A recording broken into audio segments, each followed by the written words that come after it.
2026 সালে শবে বরাত কবে পালিত হবে? এই রাতের প্রকৃত গুরুত্ব কি? এই রাতে আদৌ কি মানুষের ভাগ্য লেখা হয়?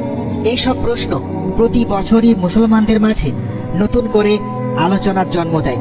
2026 সালে শবে বরাত পালিত হবে 3 ফেব্রুয়ারি মঙ্গলবার দিবাগত রাতে। ইসলামী পরিভাষায় এটি শাবান মাসের মধ্যরাত্রি, যা মুসলিম সমাজে অত্যন্ত তাৎপর্যপূর্ণ একটি রাত হিসেবে পরিচিত।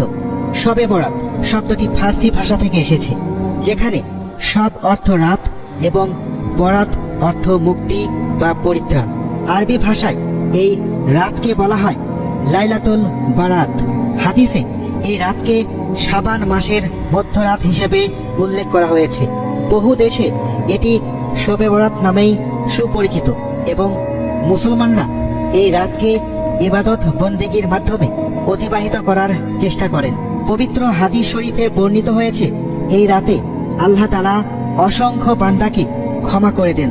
তবে কিছু লোক রয়েছে যারা নিজেদের কর্মের কারণে এই ক্ষমা থেকে বঞ্চিত হয়, যারা আল্লাহর সঙ্গে শিরিক করে, মানুষের প্রতি বিদ্বেষ পোষণ করে, সুদের লেনদেনে জড়িত থাকে, জাদুটোনা বা গণনার সঙ্গে যুক্ত থাকে, মদ্যপান করে, ব্যভিচারে লিপ্ত হয় অথবা মাতা পিতাকে কষ্ট দেয়।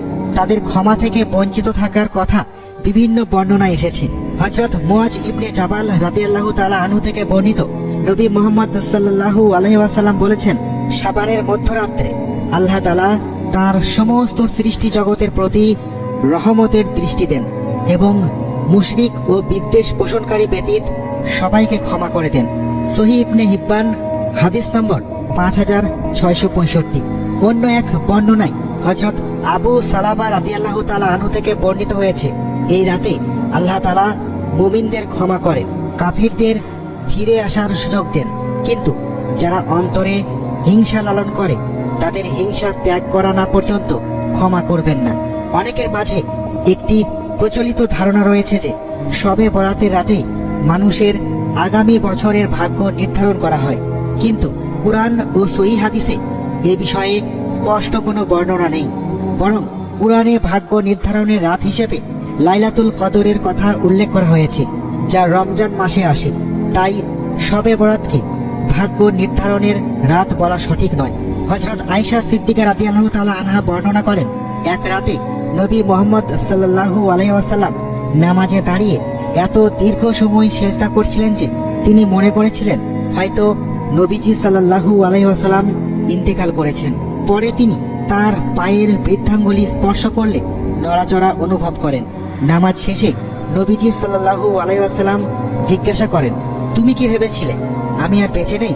এরপর তিনি জানান, এটি শাবানের মধ্যরাত, যে রাতে আল্লাহ তাআলা তার বান্দাদের দিকে বিশেষ রহমতের দৃষ্টি দেন, ক্ষমা প্রার্থনাকারীদের ক্ষমা করেন এবং অনুগ্রহ প্রার্থনাকারীদের অনুগ্রহ দান করেন, কিন্তু বিদ্বেষ পোষণকারীদের তাদের অবস্থায় ছেড়ে দেন।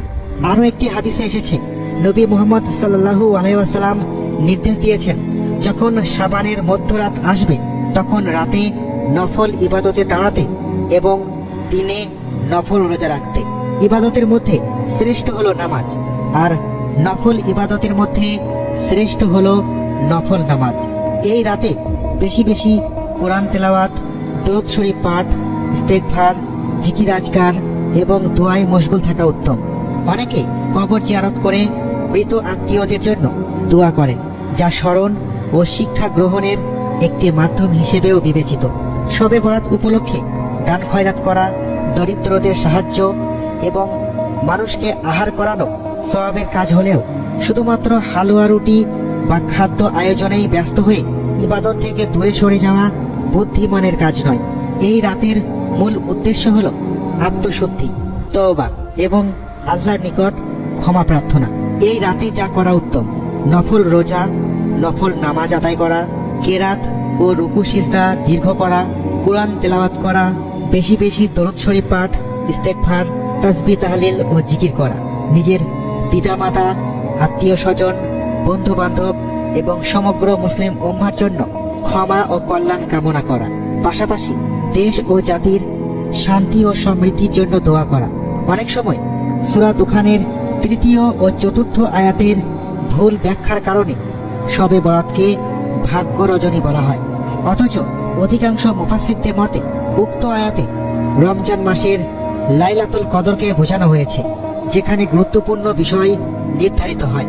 অতএব শবে বরাত প্রকৃতপক্ষে ভাগ্য নির্ধারণের রাত নয়, বরং এটি আল্লাহর বিশেষ রহমত, ক্ষমা ও অনুগ্রহের লাভের রাত। এই রাতে যে বান্দা আন্তরিকভাবে তওবা করে, ক্ষমা প্রার্থনা করে এবং আল্লাহর দিকে ফিরে আসে, আল্লাহ তাআলা তার জন্য ক্ষমার দরজা খুলে দেন।